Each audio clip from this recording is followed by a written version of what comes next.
Welcome back to Hyphens Haven, the space, the safe space for multi-hyphenate artists who work on stage and off, in front of the camera and behind the scenes. We share, we support, we connect our paths as we become who we are.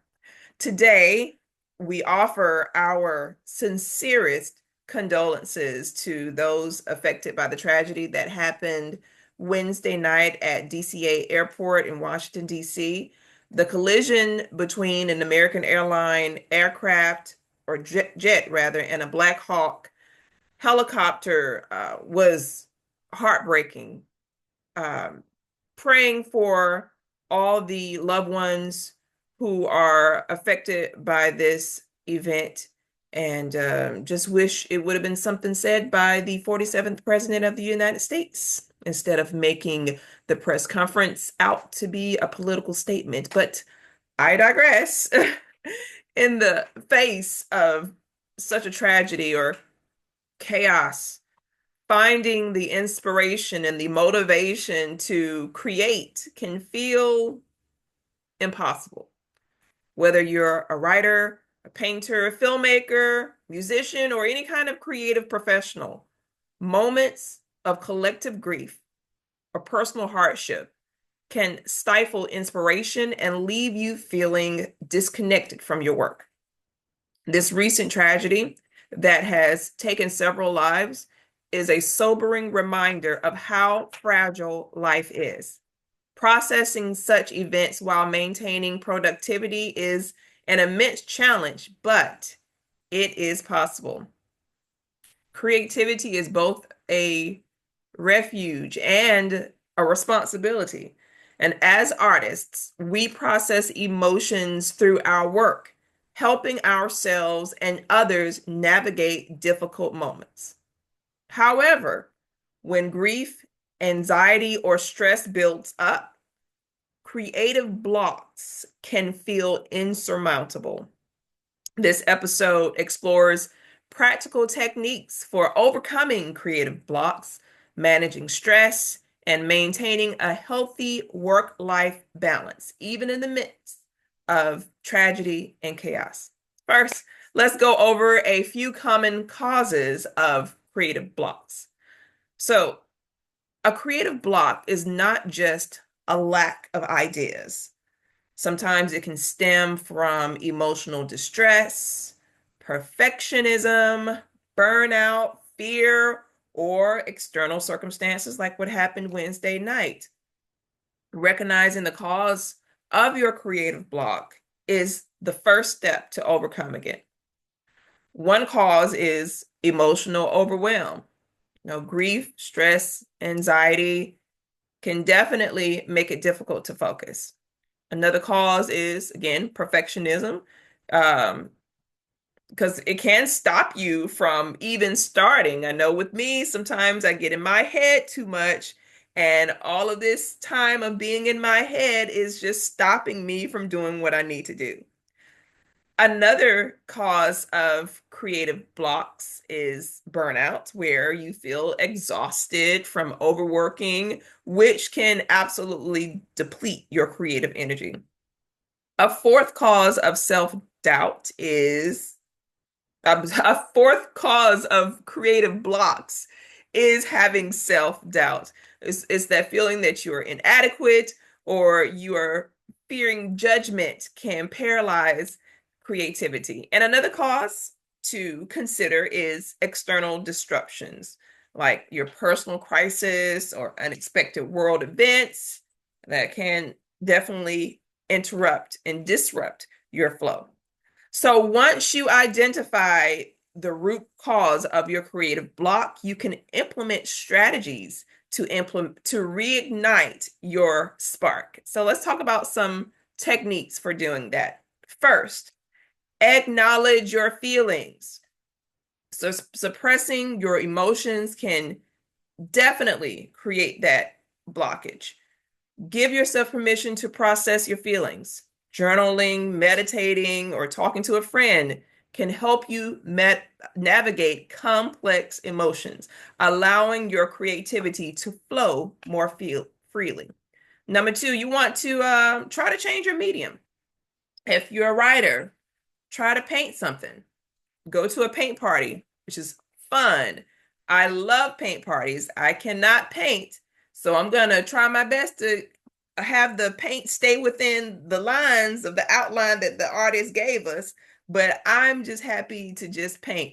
If you're a filmmaker, try to go write some poetry, try to just shift your creative outlet to allow yourself to express without the pressure of mastery. Like, this space is just for openness and just willing to try whatever happens. Because sometimes a fresh medium can help you. And I know from past experience, it will help you with a creative block. Next, set small, achievable goals.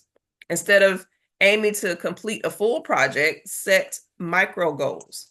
Write one paragraph, write one page of your script, sketch for 10 minutes if you're a fashion designer, play one melody if you're a music producer. Any of these small victories build momentum and confidence. And speaking of victory, I must say that this past week, I will be working to present a new camp that will be presented February 17th through the 21st in Albany, Georgia.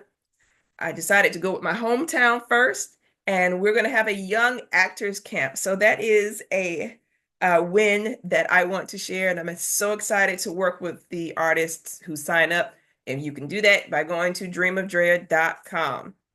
And number 4, engage in automatic creativity. Free writing or just doodling or just playing an instrument without a structured plan can unlock your creative flow. Set a timer for about 10 to 15 minutes and create without judgment. Number 5, seek new inspirations. Expose yourself to new art, new music, literature experiences. Go to that museum, the High Museum. I just love walking through there just to gather some new ideas. Go watch a new documentary. Take a long walk in nature. Inspiration comes from the most unexpected sources. So be willing to go into these new spaces if you haven't done so in a while. Number 6, establish a routine.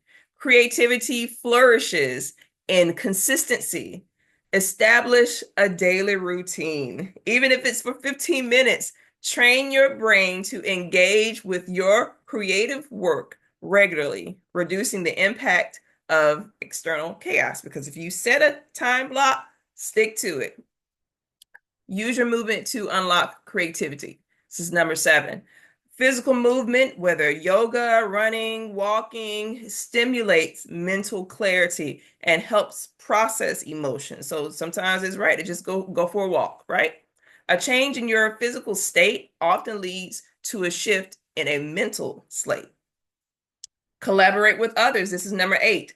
Engaging with fellow creatives can reignite your passion. A brainstorming session, a collaborative project, or just sharing your struggles with peers can provide renewed energy. And it's definitely about time for me to get into a space with creatives or with people who are like-minded, where sometimes I just want to share what's going on and get ideas out in my brain to a group of people. So collaborate. It's the time to collaborate, right? 2025.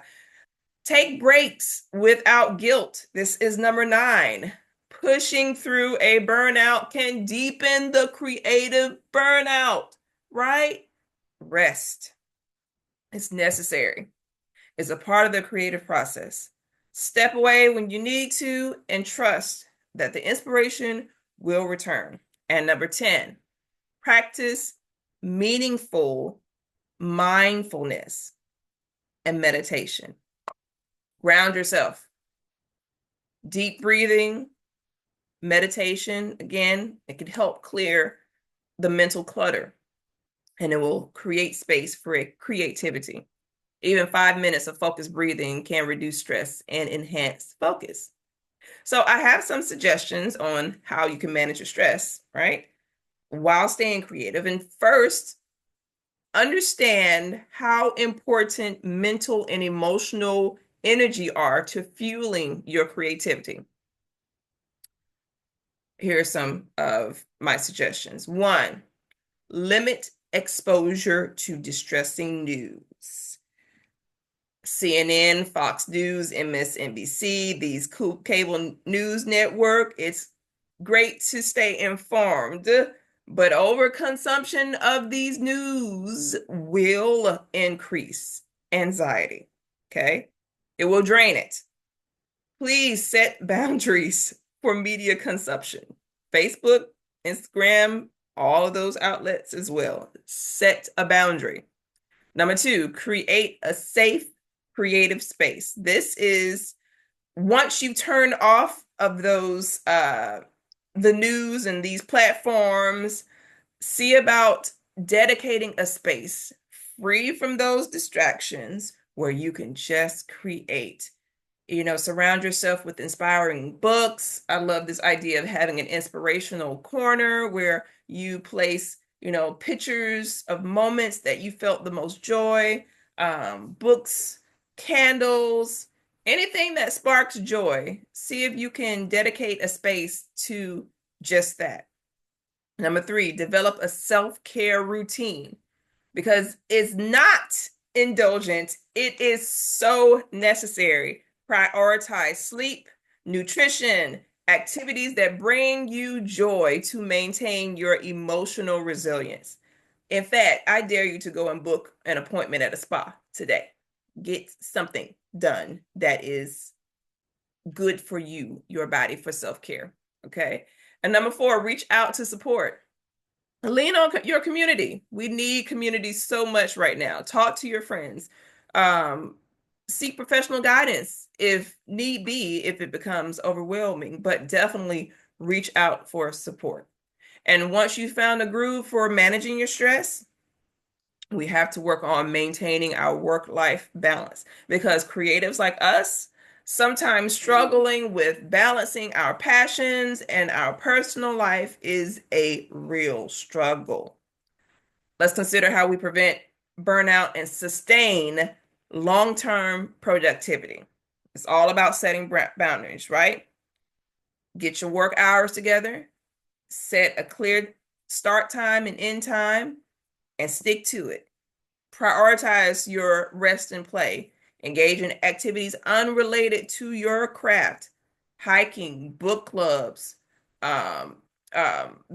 Speaking of, there is a book club I think I should get into, like the Silent Book Club. I think there's ones around the country. You join and just bring your favorite book and you read together, or even the color walk. That's the thing to do too. Look into just engaging in an activity that is just completely unrelated to your art, right? Celebrate your small wins. Again, every step forward should be acknowledged. Every little step, acknowledge it somewhere, okay? Because it keeps your motivation alive. And remember your why. Revisit the reasons why you create, whether it's to raise awareness of important ideas, build community, heal, experiment with new ideas, whatever the reason, reconnecting with your purpose helps push those blocks past. So in the wake of this past tragedy, creativity can feel both like a challenge and it's still your calling. While grief and chaos may stifle inspiration, they can also be powerful forces for artistic expression and healing. By implementing the techniques I just suggested, acknowledging emotions, finding inspiration, practicing self-care, setting boundaries, you can overcome creative blocks and continue producing meaningful work. Because creativity is not just about making art. It's about resilience, expression, connection. And in these difficult times, and even in the easygoing times, your voice, Your vision matters. So take the small steps, be kind to yourself, and trust that inspiration will return. If this episode has helped you, please share. Be sure to like, follow, and subscribe to Hyphens Haven as well as Dream of Drea across all social media platforms. I'm Drea. And until next time, know that wherever you are, right now is the perfect time to dream. Y'all take care.